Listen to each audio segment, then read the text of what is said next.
What's up, everybody? Welcome back Hey, to another episode of Cinema Royale. We are the Punch Drunk Critics. I'm John. I'm Travis. There you Feels go. like we've been away for a while. We haven't really been away that long. We haven't been No, away it's that only been long. we missed last week, but other than that, we've been rocking it. Yeah, no, yeah, no. You're right. You're right. It just felt weird. Felt like we've been gone a while, but no, we haven't been gone that long. Yeah. Uh, Welcome to the show. We are the Punch Drunk Critics. Check us out every day at punchdrunkcritics.com.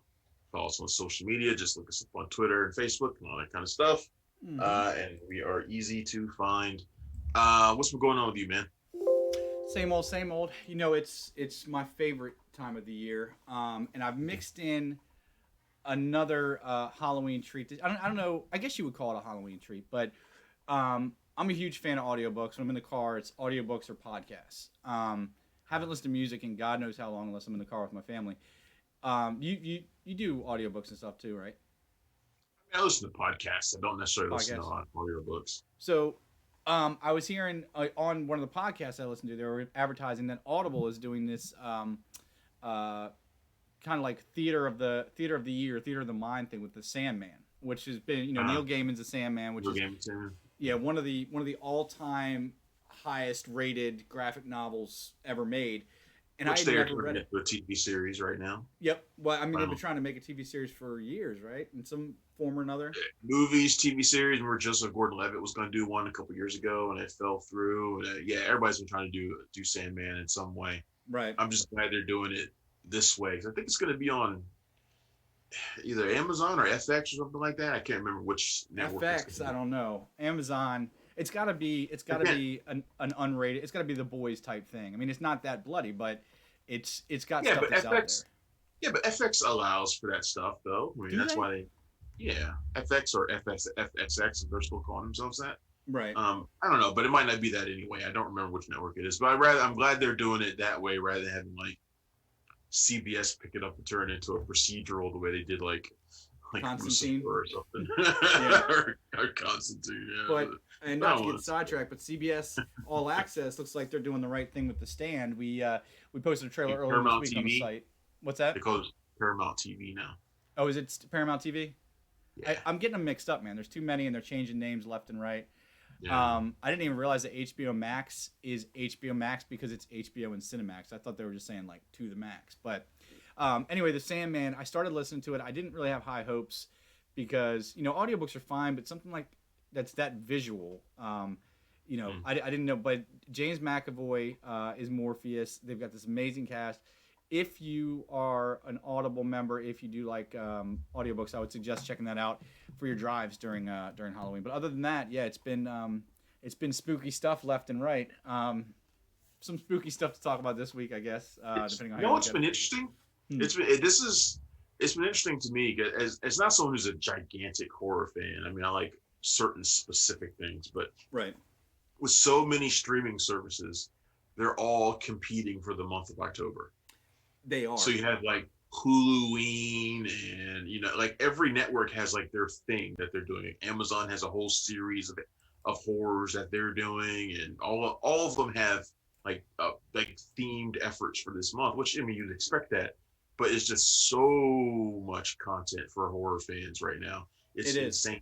It's ridiculous. For this time of year, it's just crazy how much is out there. Some of it looks interesting to me. I want to watch those Welcome to the Bloomhouse Mm-hmm. movies like really bad, and I don't know if I'm gonna have time to watch them. I want to check them out. Monsterland on Hulu looks like it's pretty good, and I haven't had Yeah. a chance to watch that. It's just so much stuff, man. It's with so many streaming networks, the amount of horror content is through the roof. It's an embarrassment of riches. I mean, for somebody like me or Ronnie, who's also written for the site before, big horror fans, even casual horror fans. It's where we're used to getting one or two. The last couple of years, honestly, has been kind of devoid of stuff to watch. In the 2000s, you had a Saw movie every Halloween. You always had something. In the last couple of years, there haven't been that many good Halloween movies, and there really haven't been any tentpole Halloween movies. But this year, starting in like the third week of September, you started seeing all this stuff start to drop. I mean, you mentioned most of it already, but there's still movies coming left and right. The Haunting of Bly To me, Manor dropped this last weekend. Oh yeah, There's that's the just sequel to the other thing, right? yeah, the Haunting of Hill House. And Yeah. there's just too much to watch. So I've been deep in it. So I started earlier this year, so I've been keeping up Yeah, somewhat. I can't imagine what they're doing over on Shutter right now. Honestly, strangely enough, Shutter is Shutter is linked in with AMC Plus or AMC Premiere, whatever they're calling it these days.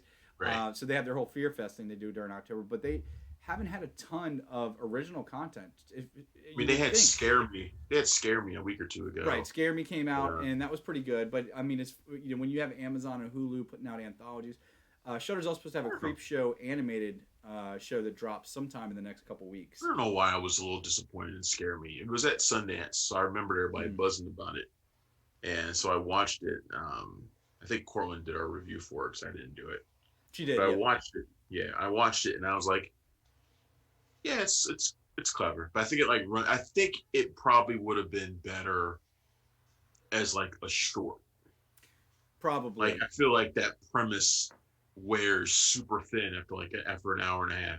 I mean, it really Mm. wears thin after about 45 minutes, Right. and then it's like another 45 minutes of me going like, all right, Yeah. how long do I keep this same like thread going, like the same thing going? And it's not developing in anything beyond a certain point. Yeah. Uh, I mean, the but bookends are great. I mean, it's a great bookending, approach where if anybody's not familiar, it's two horror or two writers are in the woods and one in cabins successful, trying to one write. not. Yeah, one successful, one not, and then essentially they try to scare each other. And it's a really great bookending um, concept for an anthology, but it does kind of fall short. But that's one thing that I've always loved anthologies, and I think I've talked about this every week that we've for the Yeah, last month. But and I'm the what's opposite. Can't up? stand it. What's up with the? But I'm not crazy, and it's sometimes you notice things because you want to notice them. But I'm not crazy in thinking the anthology is having a big comeback right now, right? No, I think you're right, and I think it has to do with what we said earlier, the amount of content out there. Mm-hmm. Um, you can get a bunch of filmmakers together to do something that doesn't take forever to produce. Mm-hmm. Yeah, I think that's part of the reason why you just got so many platforms now, and the anthology is a pretty easy way to provide that content. Right. I think that's one reason why you're seeing that. And yeah, you're definitely, and horror obviously lends itself to anthology format. Oh yeah. So Horror, sci-fi. So I guess I never in the almost 15 years we've known each other now. That never came up. I guess you're not an anthology guy. no, not really. Just because they always bat below the Mendoza line. I mean, it's always like it's like eight shorts and like two of them might be pretty good. So I'm like, Right. why I spend all this time watching this then? Like, Yeah. And it's like it's not even just horror, but it's like any anthology. I'm a fan of the Paris Jetem movies, right? Mhm. And it's like they go from Paris and there's like Rio. There's all these different ones. Right. And as much as I like them, I also recognize that like 33% of them are pretty good. And Yeah. then like the rest of them are like there's like a couple that are like watchable, then there's like some that are just shit. And it's like Maybe so I'm that's like I want to watch it. If it's gonna be good, let me see the good stuff. right. Cut the Just good cut out stuff. the rest. Yeah, cut out the rest. Leave the rest behind. I know they know that some of those joints are weak. Yeah. Like I know they know it, and they put them in there anyway to pad out the anthology. I don't want that. Just give me the good stuff. Yeah, the VHS series. If you guys remember the VHS series, they were notorious for that. As the series went on to part 2, part 3, that's funny. Maybe that's part of the reason I liked them is because I'm guaranteed like there's more of a shot. I got 3 shots at liking something, and I could say I like it. Like Tales from the Dark Side, I always hold as one of my favorite anthology movies, but every time I think of it, the only one I really like is the one that has Ray Dawn Chong. Only in one that you like. Yeah, I know. Yeah. it. Yeah. That's Yep. funny. So, Exactly. but So this Halloween, we are going to talk about a Halloween movie. We're going to talk about 2 movies that came out this week that I think deserve to be kind of compared to each other because they're, I don't know. I think they both stink. They both stink. Yeah. One is Hubie Halloween, which is out on Netflix. This is the latest from Adam Sandler. And his Netflix exclusive deal, which look, that shit has worked out for them. I'm not gonna lie. So it's worked out for him too. Yeah. So I can't knock it. I can't knock them. I can't knock Netflix for keeping along with it. It's been successful. He keeps making them most watched movies of the year for them. So Yeah. well, I think the other one is War with Grandpa, which is Robert De Niro. It's Robert De Niro. Look, there's a certain point. I was having a conversation with somebody about Robert De Niro in this movie in particular, and I was like, if this were 15, 20 years ago, you would be. And I think I may have mentioned this in my review of it too. You would have been really upset that Robert De Niro was in this crappy movie where he gets pranked on by a kid for a couple of hours. You'd be really upset. But now in 2020, you're just like, yeah, he traded in his credit a long time ago. Oh yeah, yeah. So it's like, it started with Meet the Parents. I mean, Meet the Parents was good. Yeah, that was a start. That was definitely a start. But that was the first step down the wrong path. And all right, so before we get into Hubie Halloween, I think it deserves, just for the barometer, in the pantheon of Adam Sandler comedies. I'm not talking about Punch Drunk Love or anything like that, but Adam Sandler comedies. What are your top two? Wedding Singer. Mm-hmm. And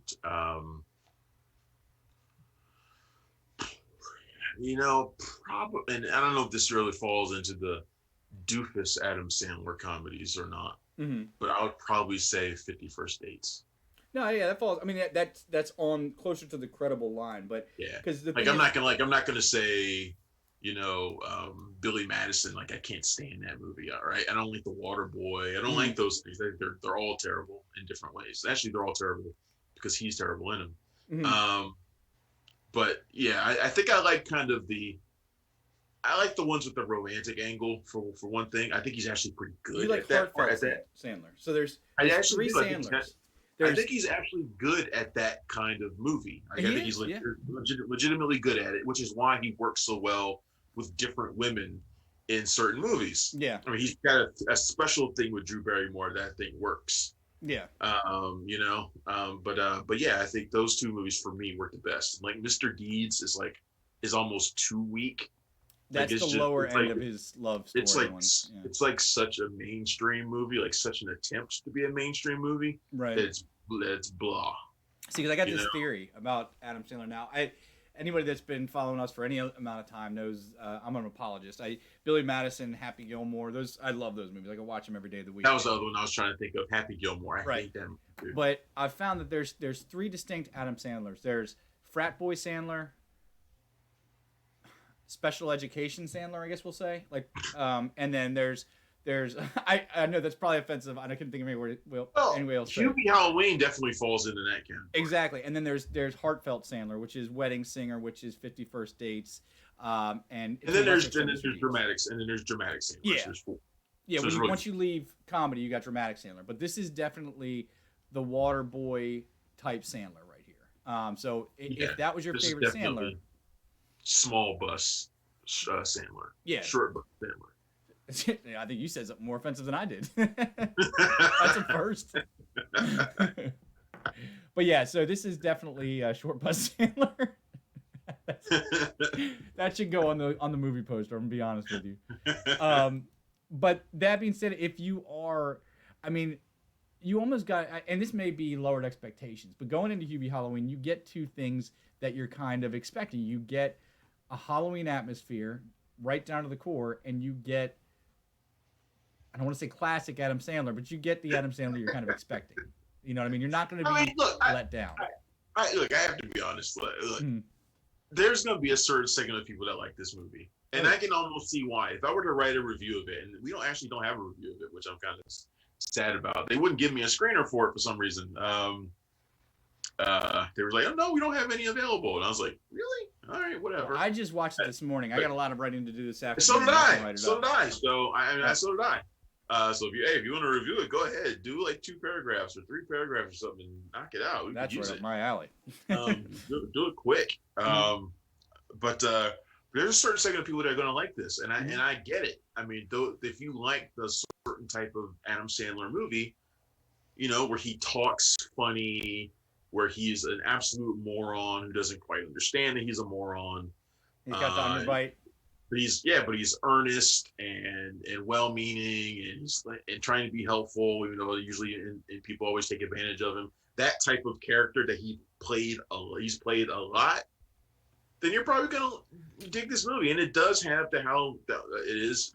It's set in Salem, Massachusetts, on Halloween. You know, there's serial killer on the loose. There's all sorts of really obvious shit going on that he don't seem to clue into. Right. You know, it's just I can see why people would like it if you like a certain type of Adam Sandler movie, but I've never been a fan of that type of movie, so I don't really like it. Not to interrupt you, but I just realized. I don't know why I like Julie Bowen in this movie. I don't usually like her in anything. Well, I was surprised to see her come back because she was in Happy Gilmore. She's. I think this is the first sign that she will be the new member of the Adam Sandler movie family. She is middle-aged white woman attractive, and that's what she used. That's what she's used for. I mean, I'm serious. 100%. She's upper middle class, white, trophy-ish wife. Yeah, and that's the type of person she is. And this is type in typical Sandler movie fashion. They have to give her a reason to not like ignore his ass. Yeah. So she's like the working cops when he comes around. Right. So she's like, she has to have problems. So yeah. she's working in a diner as though it's like that would never happen to her. People that look like that don't work in diners. Never happen to her. No, that would never happen to no white woman who looks like that. Right. Does that happen? You know. Only in the movies. And if it does, some cop's gonna win the lottery the next day and give him half as a tip. That's what's gonna happen. Right. So I mean, so it's just ridiculous. So, but that's the kind of character she plays, and she gets employed for that in all sorts of movies to be that type of woman, and that's fine, you know. But I kind of liked her in this for whatever reason. I don't know why. I like her in this better than I do like Modern Family. She seems like she's having more. She doesn't seem as she can play stuck up really easily, but she can also play kind of girl next door pretty easily too. And that's what she knows how to. She knows how to play to what her strength is. Right. And she can play into it. She can lean into it and be, you know, snobby, sort of stuck up white woman Karen. Right. Right. She can be that. She can be that very easily. Mm-hmm. But she can also be the opposite of that, which is kind of what you get here, which is, you know, the one who's altruistic and caring. Yeah, the wholesome middle America type woman. Doesn't really realize how beautiful and she is and how much above like everybody else she is, like that type of person. Yeah, like she like you know, in this movie they keep talking about how she's like the prettiest, the whatever, all that kind of stuff they're saying in like the yearbook. Yeah, and like he like doesn't hear it. And it's like, you know, so it's like, well, like she can play into that too. So she knows what she knows exactly what she's good at, and she's pretty good at it here. Yeah. But look, this is Sandler, like all his other movies recently. It's just him getting a chance to hang out with his buddies. This time it's him hanging out with his buddies with a lot of costumes. It's the Halloween party of the year. But I got to go back to when you were describing him earlier. I didn't realize this. And maybe this is another reason I like Adam Sandler is it's nostalgic for my childhood. When you were describing the type of characters he plays, specifically in this, it clicked. He took over for Ernest P. Worrell. That's exactly who this guy is. This is that type of character. This is Jim Varney type of. This is Jim Varney, Ernest P. Worrell. This is the next generation of that. So this is Ernest Scared. This would almost be an Ernest Goes to Halloween movie. Mm-hmm. This is essentially that. Yeah, Ernest Scared Stupid Part 2. That's what this is right here. Yeah, he's Ernest Scared Stupid. Exactly right. It's exactly what this movie kind of is. Yep. I hated those movies too, by the way. But I couldn't stand him. Like he was annoying. Like he was really frustrating. Guess what? I love him. Of figures, but it's just not funny. Shocker. So look, even though this shit ain't for me, man, I get why somebody else might enjoy it for whatever reason. Kids will probably dig it. Although, look, in the first 30 seconds, he vomits up something out of his thermos. Yeah. So at that point, I almost wanted to turn it off and be like, you know what? I could do something else right now. See, this is kind of where I was stuck on it is because the thing about those Ernest movies that I'm talking about is they were perfectly fine for kids, but this is, you know, Billy Madison and Happy Gilmore obviously weren't meant for children. Or maybe they were, but they weren't meant. They were R-rated. But, you know, Hubie Halloween. We also had different standards for children back then, though. So that's true. But you know, there's some content in here that I think 10 years old is the lower limit before the kids get freaked out by some of the stuff they see in here.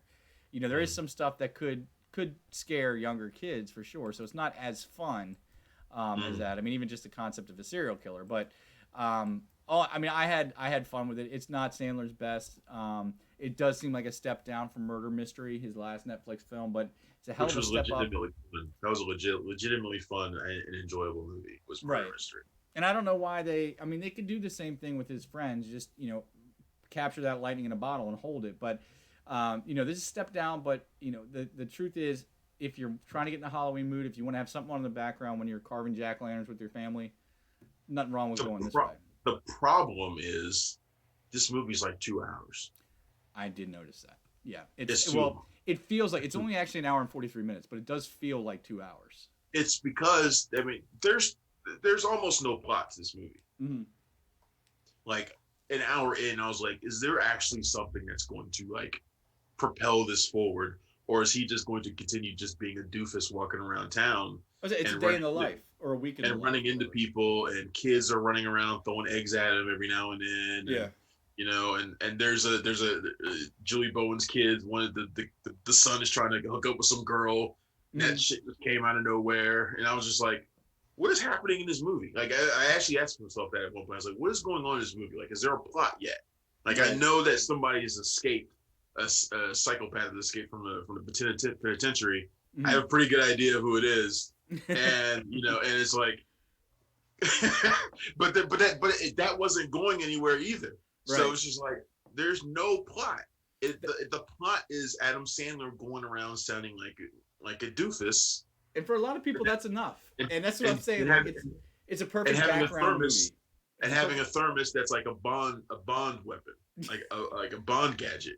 Yeah, which they don't explain how he has it. Like, I know he says he made it in Boy Scouts. Dude, he should be doing a lot more if he can make something like that that has every function except for the compass. That's like the one thing it doesn't have. It doesn't have a compass. Is making it more clear that he's the new Ernest P. Worrell, because that Ernest always had gadgets too. He was like a slow James Bond.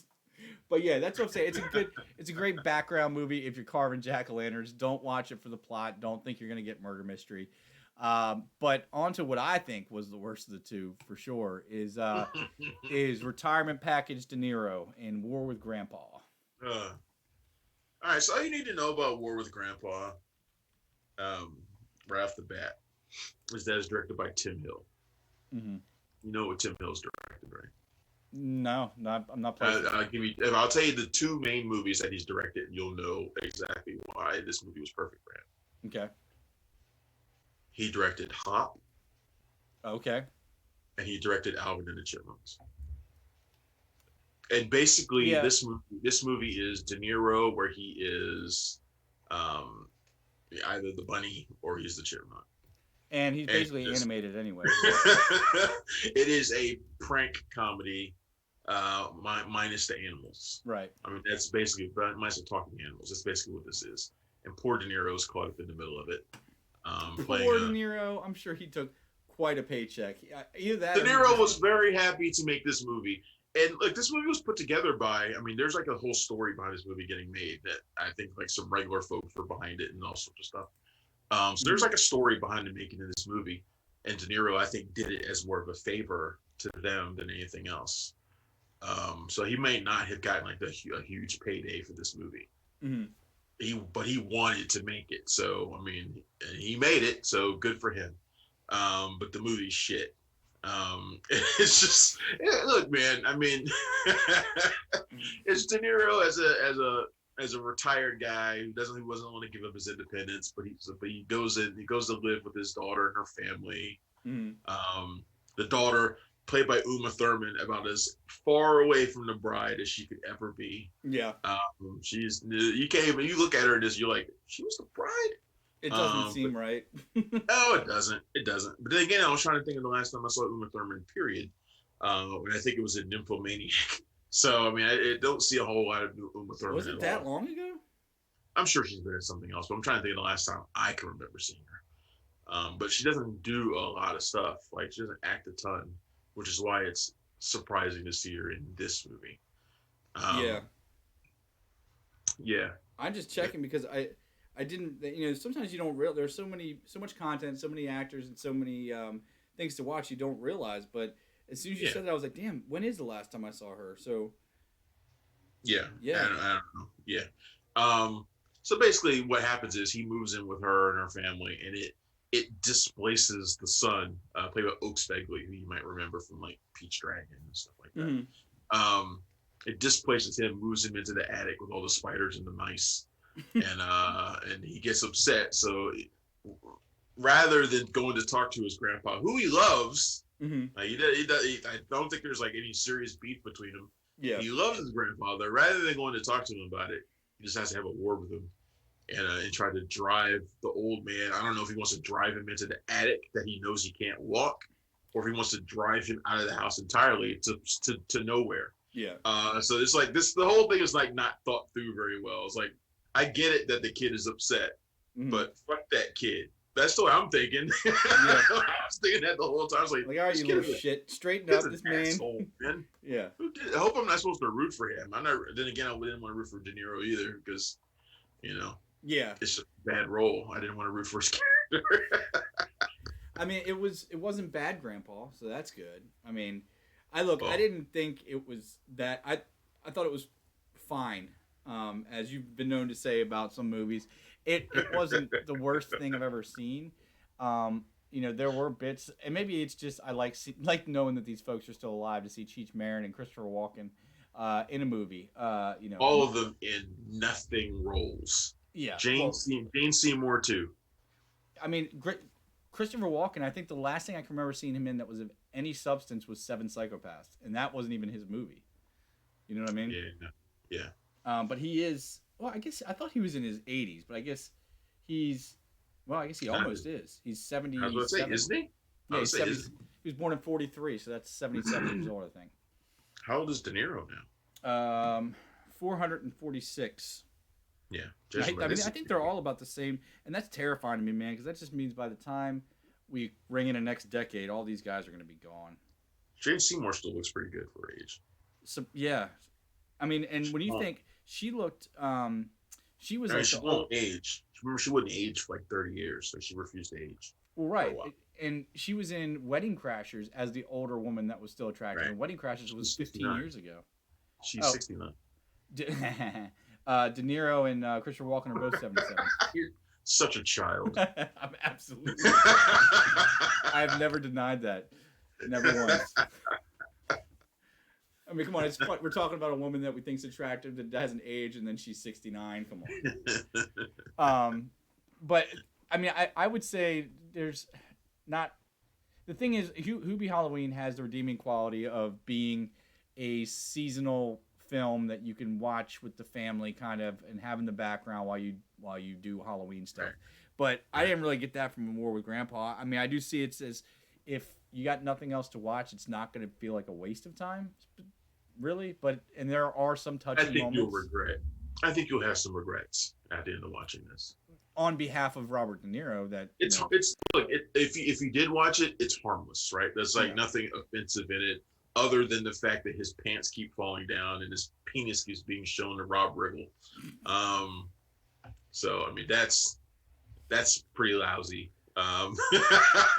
Where do you but that's also Rob as lousy as the lowbrow comedy gets. I mean, Right. it's fairly tame in that regard. But Where do you stand that's on Rob also Riggle? I like heavier Rob Riggle. Okay. Thin Rob Riggle looks weird to me. Yeah. He doesn't, and he's not as funny.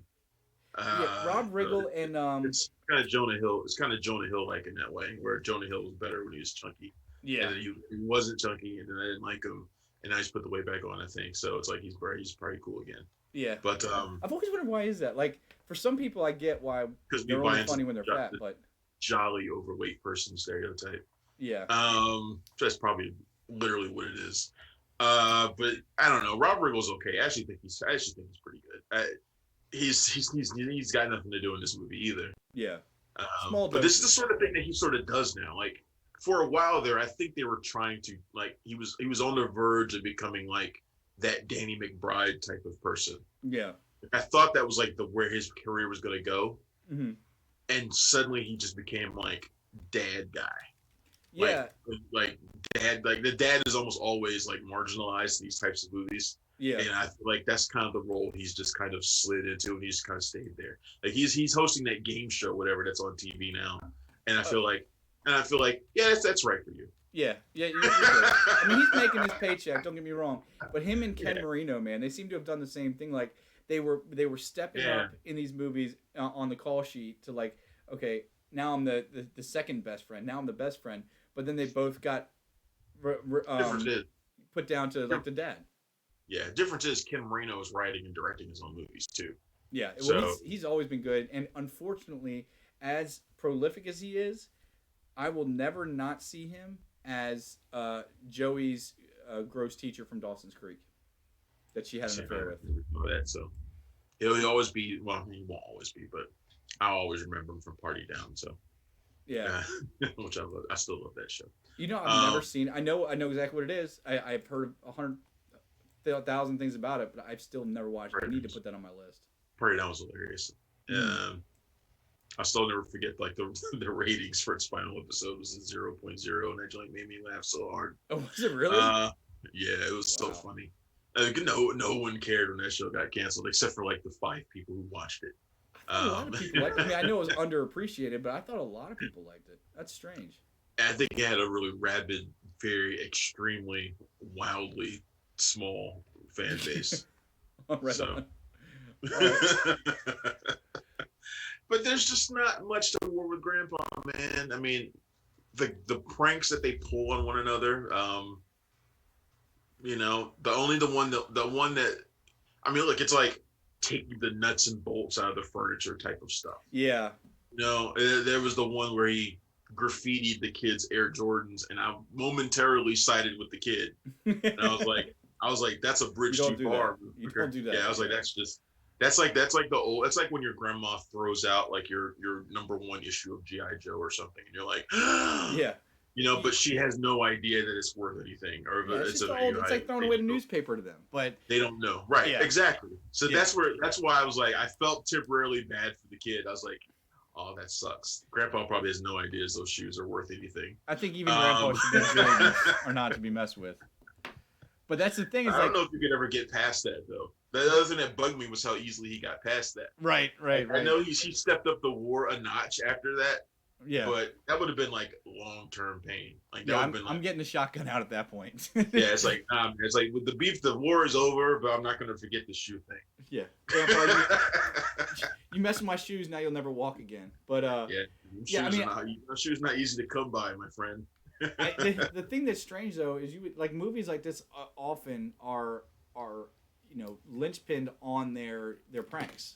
Like even if you go down as low brow as Jackass, where you have stunts, but I don't think that would have really saved this though. I think even if they had some perfectly out there inventive pranks that they pulled on each other, the laughs would have increased for sure. But I don't think you're saving the movie with that. No, and I don't know if there was ever any kind of desire to make this more than what it was. I don't think so. No. It's just, it's one of those movies that in another time and place, we're not in the middle of a pandemic, people might have gone to see it. They've been like, you know what, it's fine, whatever.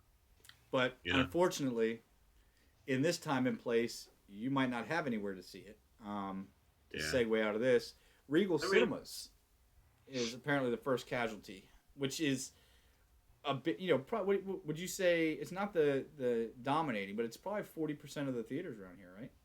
They're number 2 behind AMC. Right. Yeah. So on last week they announced that they were considering shutting down all their theaters. This was in the wake of No Time to Die moving into 2021. There are basically no more big movies coming out for the rest of 2020. Like they're all gone for the most part, except for Wonder Woman, which is still on Christmas, but I don't think that's going to last. No. I just don't see it. It'll definitely come out in a theater, but it just won't be. I don't think it's going to be Christmas Day as they're projecting. In fact, Christmas looks incredibly overloaded right now with stuff because everything is aiming for Christmas because Christmas is usually such a big weekend. Everything wants to come out on Christmas now. Yeah. So now there's too much coming out on Christmas. There's always too much coming out on Christmas, but And we don't even know if this stuff will be done by for, Christmas, so for it's this pointless. market, for this time place, there's too much. Mm-hmm. There's too much. You could always manage it before.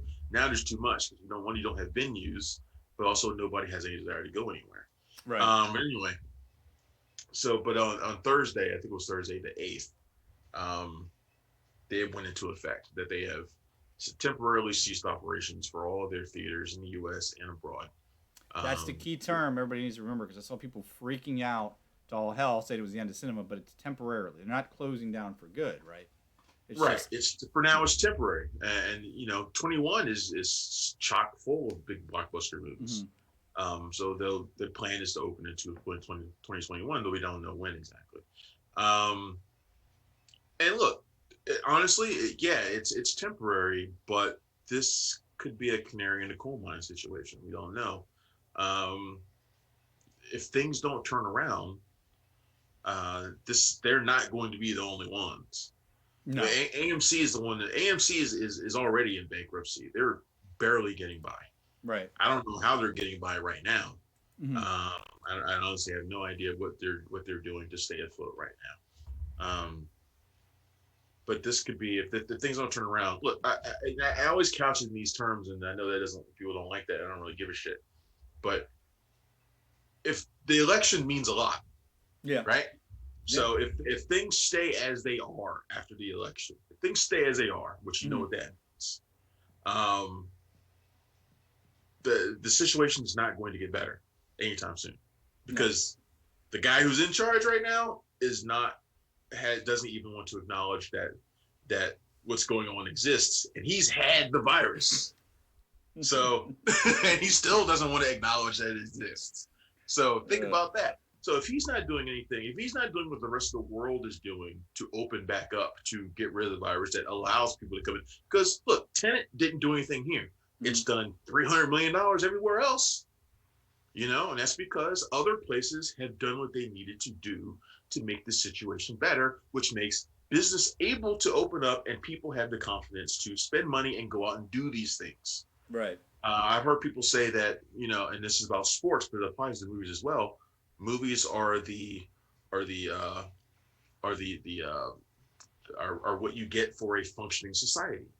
Yeah, when you have extra time, when you're not farming, you're not doing anything like that and fixing things. You have a functioning society, you get sports. You can have sports. You can have these things, extracurriculars. But when your society's not functioning, should you have them? Probably not. And the same goes for movies. So a lot is going to matter about what happens in the next month. Yeah. If they can stay the same, the theaters could be, at least domestically, could be in very, very real trouble. Well, the scary thing is that even for the life of our very country, because make no mistake, this was the greatest country in the world for a very long time, and that's why. Not only is that why we've led in pop culture and all these other things, but that's why we lead in pop culture, because that first episode of The Newsroom feels more right than ever right now. That's why everybody keeps playing that scene from The Newsroom where he gets asked, where Jeff Daniels gets asked, "Are we still the best country in the world?" He's like, "No," and then he goes and explains why. And the thing is, the important thing is to acknowledge that, because look, I've always been very patriotic. It's hard for me to acknowledge that, but you can't start to fix things until you acknowledge there's a problem, and we can be there again. And I'm getting dangerous as opposed to saying something that sounds like "Make America Great Again," but that's not what I'm saying. What I'm saying is we all grew up with that feeling that we live in the best country. All of us, we've all had it. We all want to be it. All of us, even those of us who disagree on things and have different ideologies, we all want us to be the best country in the world. Of course, yeah. And it sucks for all of us to be like, you know what? Right now we fucking suck. Right now we kind of suck. But you have to do that to get better. You can't get better if you delude yourself. You know what I mean? And as long as we're split the way we are, and as long as we have and it seems funny to talk about this on a movie podcast, but the simple fact is, do you really think we're going to be the center of cinema for much longer if we can't get shit straight? If they can't shoot in Hollywood, they can't go to work. No, they're going to move to London. They'll move to China. They'll move to wherever, because they don't really care about Hollywood. Hollywood's a name. It's a brand. If those studios can make money and go somewhere else, they will, and you will see the loyalty there. So absolutely. We need to get the shit together. Look at the filmmakers and this is kind of veering off a little bit. But look at the filmmakers who have been blacklisted from America and have just gone overseas to make Roman movies, like Polanski. Woody Allen. He hasn't made a movie in the United States in a couple years. Mm-hmm. He just goes overseas and he makes movies. Why? Because one, they don't give a shit about the stuff you do here, but Yeah. but two, I mean, they have just as much of a love of cinema as we do, and they want to see these movies getting made. Mm-hmm. And look, you're right.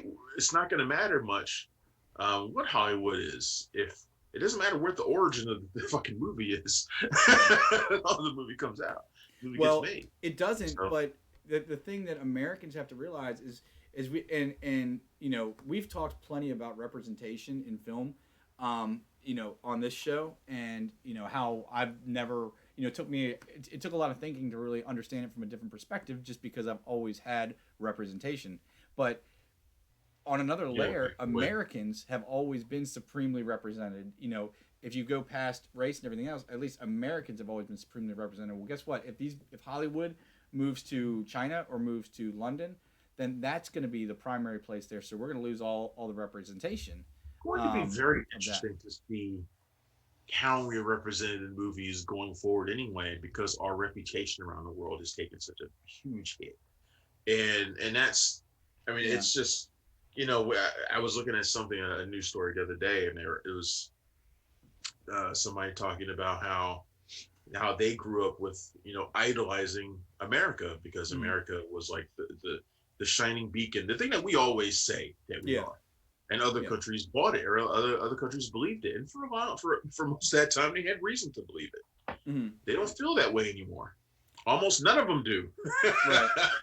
you know, I mean, like we could always say like the angry American tourists, or the American tour, the snobby American tourist was always some sort of a stereotype that we didn't really earn. mm. Well, I mean, I now always I think don't of know. In Bruges. Whenever I think of how we're viewed in other places, I think of In Bruges. Remember that scene where Colin Farrell sees the two gigantic Americans outside? He's like, "Oh, you're Yeah. gonna come and get me now!" And he's running around. They can't catch him. But I mean, Yeah. the thing is, behind all that, we are not also as bad as we are portrayed. You know, given some pretty bad shit going on right now, it's also we do get also some unfair, treatment at that. I'm really curious to see how much one man can change our perspective. I'm hoping, just like everybody else, it goes a different way coming up. So, and that's always one of the things I've always struggled with. I'm like, but we've already seen that though. We've seen how one man can change our perspective, because we were respected for a I know, long but time, it blows.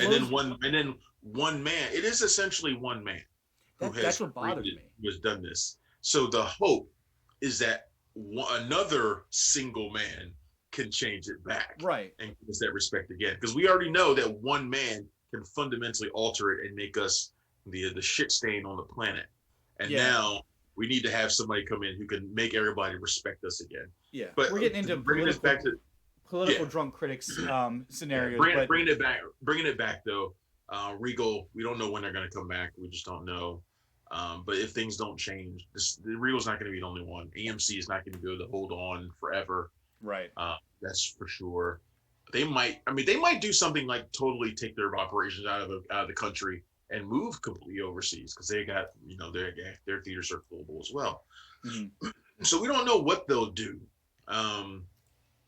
But something needs to change. The theater industry is in dire straits. And you've got a lot of celebrities out there talking about it too. Patty Jenkins, Wonder Woman, was just talking about it. Mm-hmm. I think that's part of the reason why she has been insistent, and she did it again this week, that Wonder Woman 1984 will come out in the theater and not in like on HBO Max or something. Right. Meanwhile, Disney's like, theaters are in trouble. Oh, that's a shame. We're gonna move Soul over to Disney Plus. Yeah. Disney's like, where our shareholders say what? Oh yeah, well, Disney Plus it is. Yeah.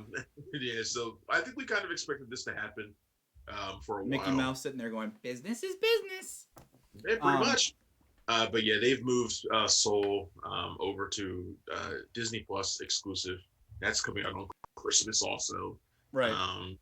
And I So, jumped yeah. the gun on changing our scene here, but if you're confused by the banner that has a bunch of random pictures, a dinosaur and then Batman and then a sandworm, These are all the movies that we've just confirmed. All these things tie together. Yeah. All these things go together anyway. I haven't lost my mind. I didn't have a stroke. They do go together. They're all these things go together. delayed. Dune has been moved to 2021. There's another big one that's leaving 2020. Right.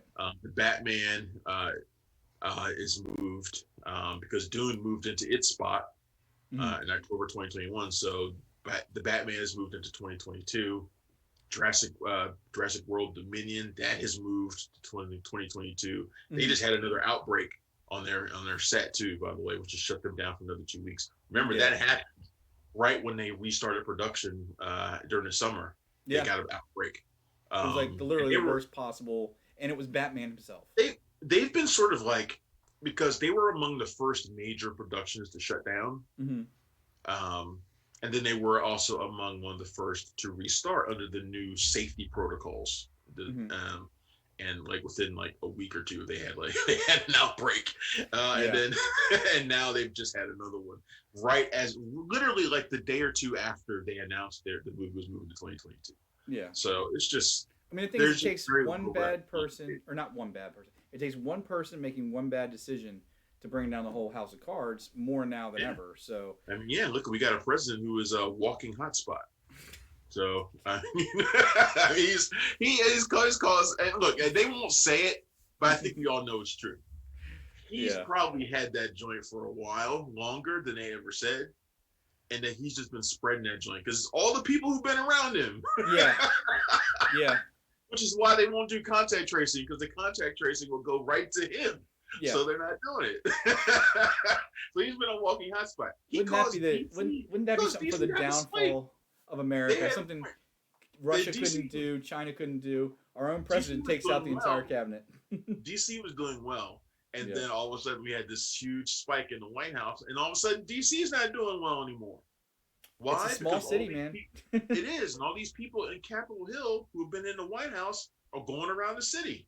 Yeah. So it's no different for those of you if you're watching this from outside of the DC metro area. It's no different than a college town. Patient zero like a motherfucker, man. Yeah, it's no different than a college town where you have a whole industry around one place, and that one place is the White House and Capitol Hill, and you get one going, and then it goes down there and everywhere. So that's. Oh yeah, we're gonna go to the front page. At least the chairmen of the Joint Chiefs of Staff are all down. So that's not a big deal. Oh yeah. Hopefully nobody wants to attack us right now or anything. Jesus Christ. It sounds like a bad movie plot. It sounds like a bad Roland Emmerich movie. Yeah. It sounds like a bad movie plot. Yeah. Or, oh shit, everybody's sick everybody's down with the virus. What happens? Oh, say, let's attack. Here comes Russia swooping in. It's fucking Red Dawn. Right. You know, and it's like that's what it sounds like. This is like a mix of all the worst disaster movies ever. It's the worst zombie movie ever. It's the worst invasion movie ever. Can you imagine? Can you imagine explaining this to your kid in like 10, 15 years or something? Like, remember that year 2020? Like, remember how we used to talk about like the blizzard of like 86 or some dumb shit? Yeah. And now you're gonna have to go back, and like I can explain that pretty easy. It was a lot of fucking snow. Yeah. It was hard to walk. Well, now it's like grandkids. How are you going to explain? Yeah, how are you going to explain 2020? The entire world was stopped for a year because people couldn't wear a paper mask for 2 weeks, and they had to go get their hair done, and they needed to go to McDonald's. You know. God damn! If our grandparents could see us now, just think about like the Tuskegee Airmen that went through all that shit, the Great Depression people that went through all that to better the world, and they're like, "Yo, motherfuckers, need to get your nails done. You need to get your hair cut." I know. So you had to go to spring break, huh? You had to do that, huh? That's all right. If you want to get really upset about it, I don't. Go watch. I know, but go watch the documentary that's coming out in a few days called "Totally Under Control." I watched it on Friday night. Yeah. I got sent a screener, but I'm pretty sure I didn't ask for it, but I got sent it. Yeah. Probably because we posted the trailer. And it's all about the government's handling of it. It's done by, oh God, who's the guy who did like Citizen 4 and all those things? They really great. Citizen 4 is really good too. Why can't I remember his name? He's like the best documentarian in the world right now, and I can't think what his name is. Season 4. Why can't I find Season 4? Oh, there we go. There's Laura Poitras. Oh wait, no, not her. Hmm. Um, Wait, what's the name of the one that you said totally under control? yeah, it's Totally. Alex Gibney. Oh, okay. Yep. Alex Gibney. He didn't do Citizen Four. He did a bunch of Oh, he other did the stuff. Enron one. That one was good. And Yeah, the he did that. Scientology one. Going Yeah, clear. Wow. Yeah. he did. He's Oh, a brave. he did Citizen K. That's the one I was thinking of. But he's got Agents of Chaos, which is out on HBO right now, which is Hmm. also good. Um, Yeah. Billion, yeah, Crooked, the Steve Jobs doc. Oh, Going Clear, yeah, Scientology. That one was huge. But I feel like we Um, should do a PSA right now just to say that, oh, he did that yes, Wiki it's 22. poorly handled, but at the end of the day, folks, you make your own decisions. Nobody makes them for you. And if every one of us was making the right decision, it wouldn't matter what some douchebag in a White House was saying. We would still be okay. And I know we're still we're not we don't want to stick with politics too much, but It happens every week. I gotta take a little bit I gotta take issue with what you just said though. Because the problem with that is that is their rationale for not doing anything. It doesn't Their excuse rationale them, but at the end of no, the day, their rationale is always, well, we like to give people the choice to make their own decisions. And then but then the obvious thing is that, yeah, but you're giving them the false information. yeah. and making them No, make no, choices. I'm not excusing. I have one of my favorite movie quotes of all time comes from Men in Black, and it's when Tommy Lee Jones sits down with Will Smith and he goes, and Will Smith says, why don't you tell people about the aliens? People are smart. He said, no, no, no. A person is smart. People are stupid, running animals, and you know it. And it's true because people care more about being right or being voting for the winning team than what's actually there. But this is real life, folks. So Yeah, the no, that's absolutely true. It's absolutely true. yeah, That's why masks have become um, an issue, like a sports team fucking issue. It's yeah. like you're either on this team that wears masks or on this team that doesn't. It's like it's a fucking science issue, not a Yeah, it's why would you tell you wear the mask and say this mask is stupid on it. That's fine. You can wear the mask and say I hate this. This is stupid right on the front.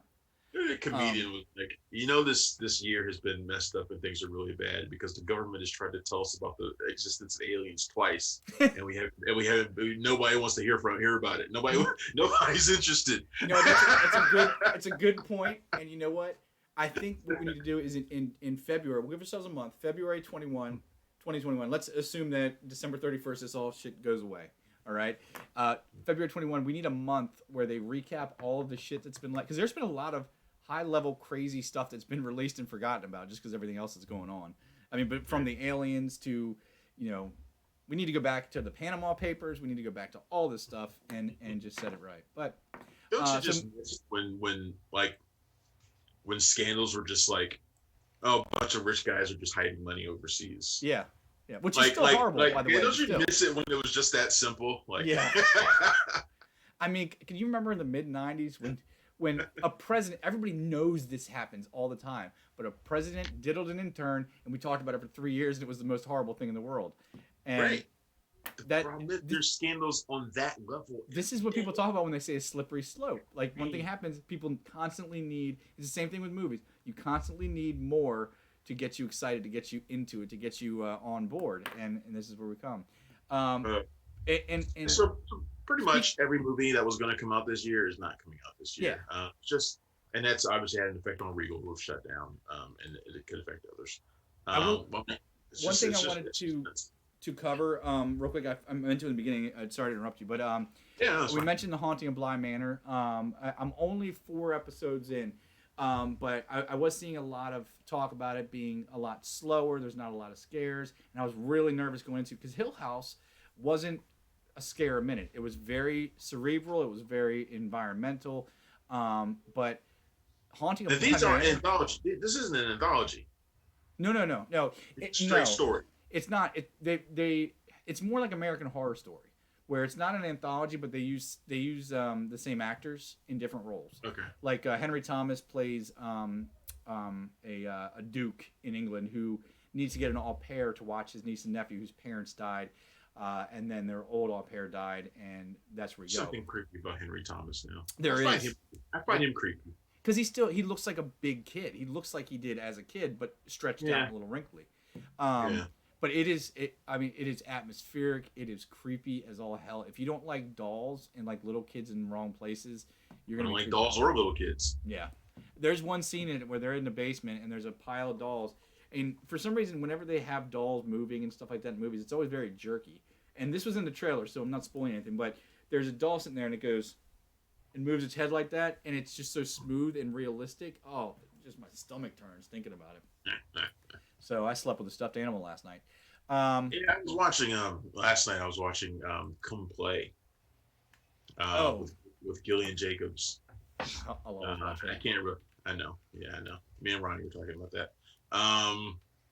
But I obviously can't go into too much about it. I can't review it yet. But but it's a horror, and her kid who's autistic, he uses like an iPad to communicate basically, and it's possessed. So there's like some sort of demon that's inside of it, and it's just creepy, like the faces that pop up in it. Yeah. And like the way it speaks, it's because it responds back in the digitized voice.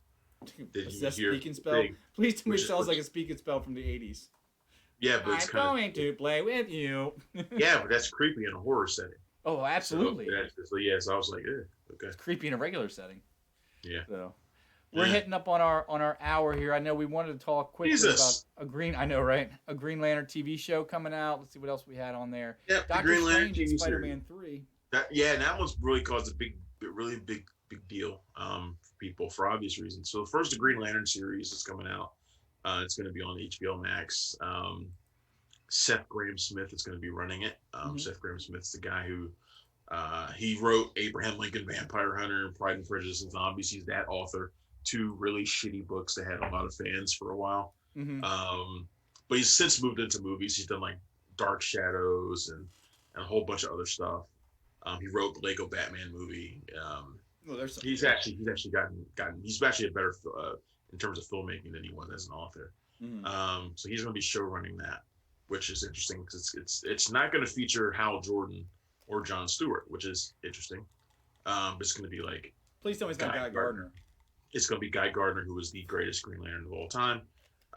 It's because he had a cool jacket. He was a dick. It's because he's an asshole. That's why he's fun. I always like my Green Lantern to be pure. Yeah, fuck that. That's boring. There's a whole core of pure Green Lanterns. Let's stick with the asshole. It's never really made any sense to me why he became a Green Lantern anyway. But anyway, so it's going to be him and Sinestro and Kilowog and some other ones that are going to be in there as well. So that's that. And they're probably saving Hal Jordan and Jon Stewart for the Green Lantern Corps movie that they've been talking about for about 5 years. Well, let me tell you something about that real quick. They cannot fucking keep, excuse my language, we don't usually drop F-bombs on here, but they can't keep doing that with Green Lantern, because if they keep delaying Jon Stewart, then Common will not be able to play him. I was trying to delay while I looked up his age. How old is he now? Common's not going to play him anyway. They're going to get John David Washington to play him. I don't like that as much, though. Yeah, but if Christopher Nolan's already given him his endorsement, and they like to give Christopher Nolan. Never mind. Common will be 50 in 2 years. Yeah, he's not going to play that joint. Sorry about that. I hate being white, man. We look so old, so young. It's John David Washington, man. It's John David Washington, or it's going to be like the guy from Get Out. No, it can't be him. What do you mean it can't be him? He doesn't look anything like a Green Lantern. He's not tall enough. Oh my God. Okay. Is there a height requirement for Green Lantern? Green Lantern? Yeah, he can't be a little short fella. He's got to be a tall, built lantern. No, he is built. He is a big guy. Is he? I mean, he's a pretty big guy. Maybe I'm just not remembering it right, but because I always think of him first from his Black Mirror episode. Dan, you're talking about Daniel Kaluuya, right? We're talking about somebody needs to be built when they got Robert Pattinson as Batman. Touche. Touche. It's all about how they make you. It's all about how they make you look. Fucking Tom Cruise was fucking Jack Reacher. But he wasn't Iron Man. Tom Cruise is like 5'3". How did that Jack Reacher franchise go? Right? And Jack Reacher's like 6'4" with a bullet chest. Yeah, that's what everybody said was stupid. That Cruise was playing him. They shot Tom Cruise from every low angle they could find. Yeah. But anyway, so the Green Lantern series is happening. The other thing is that, like I said, it's caused a lot of stirs as Doctor Strange, Benedict Cumberbatch joining the next Spider-Man movie. Pretty much just because This everybody is thinks this means we'll get Tobey Maguire and Andrew Garfield in with. Tom okay. Holland. So we didn't even mention that about the fact that Jamie Foxx is coming back as Electro in this movie as well. So you've got a lot of things going on here. Mm-hmm. So you've got Jamie Foxx reprising as Electro. This is probably going to be a new version of Electro, not necessarily the one he played in Amazing Spider-Man, but clearly the fact that he's playing him is done for a reason. You've also got J.K. Simmons playing another version of J. Jonah Jameson. You've got Michael Keaton as Vulture crossing over into the Sony Spider-Man universe in Morbius. You've got all sorts of things that are, and you got an image that Jamie Foxx posted on his Instagram that he quickly deleted that showed 3 Spider-Men together. And one was clearly Tom Holland, one was very clearly Andrew Garfield, and the other one was probably meant to be Tobey Maguire. Why show that? Even if you had to take it down, but why show that unless it's hinting at something? It just seems too good. I'll tell you, my only reservations here is. And you guys, last thing before I interrupt you. This is, and of course, Doctor Strange's movie is Into the Multiverse, Multiverse of Madness, and who's directing that? Sam Raimi, who did the original Spider-Man trilogy. The dominoes. It's just these things. I don't believe in coincidences. I believe that it takes a lot of planning to make a coincidence happen. So on that level, yes, I believe in coincidences, but not 47 of them in a row that are all complementary to each other. I mean, this falls into. It's starting to make my stomach hurt thinking about it because it's A, too good to be true, and B, too complicated to be good. Like, everybody's getting all hyped for it, but the only way they could do it and maintain some semblance of creative linear drive is to have it as a cameo. So it's cool, but who cares? If it's a cameo my only issue is I don't know how all of this multiversal madness can possibly exist in the framework of Spider-Man 3, where we know he's wanted for murder. That was like the big thing coming out of Spider-Man Far From Home is that Peter Parker is now wanted for murder. That's enough of a plot right there for all of that movie, for all of the next movie. But so adding all this other stuff in there just seems like it wouldn't be unheard of for them to clear that up in the opening scene, though. I mean, that would also be very non-Marvel and also wildly disappointing. Well, I mean, I hear you. Let's go back to Iron Man 3, right before Age of Ultron. Tony takes out his arc reactor. He blows up all his suits. He's done being Iron Man. Age of Ultron starts. He's in his Iron Man suit flying, and they never address it again. I mean, it's happened. There's precedent. Yeah, but he also, I mean, I don't know. I guess so. I guess so. But those are also 2 different franchises. And it's also not as big of a thing. It wasn't, it was blowing kind of up like all its suits. Yeah. This is basically, we're just looking from the Spider-Man franchise from movie to movie. Right. Yeah. That pretty awful. I mean, I'm sure that more will happen. That would be pretty awful. I just hope that, and you also got to remember that a lot of times these cool things, if you do too many of them, they stop being cool and start being kitsch. Like the one thing I thought would be really cool, the theory that I loved, is that Spider-Man 3 starts with Peter, in an interrogation room, and Matt Murdock walking in and saying, "Hey, I'm here to represent you." Yeah, I know you really want that shit to happen. But it would be stupid. It sounds cool in my head. There's a lot of stuff that sounds cool in my head, but I mean, right. When you put it into practice, it doesn't work. That's why we don't make multi-billion-dollar movies, and that's why they do. We just have to trust them. But all right, we're almost at an hour 10 now, so we got to cut and run. We gotta go. We are going to try to put together some kind of horror special this week. I'll be reaching out to some of our other members to see if we can get that together. So stay tuned for the site. We will advertise that on Facebook, Twitter, and all that stuff as well. Let's switch over to closing bullet there. I'm going to try and upload to the podcast the last handful of interviews that I've done as well, because I have not done that yet. John Moxley that I just did. I need to finish that one. I need to finish editing that one. And a couple of other ones as well. I want to upload those to the podcast so you guys can check that out too.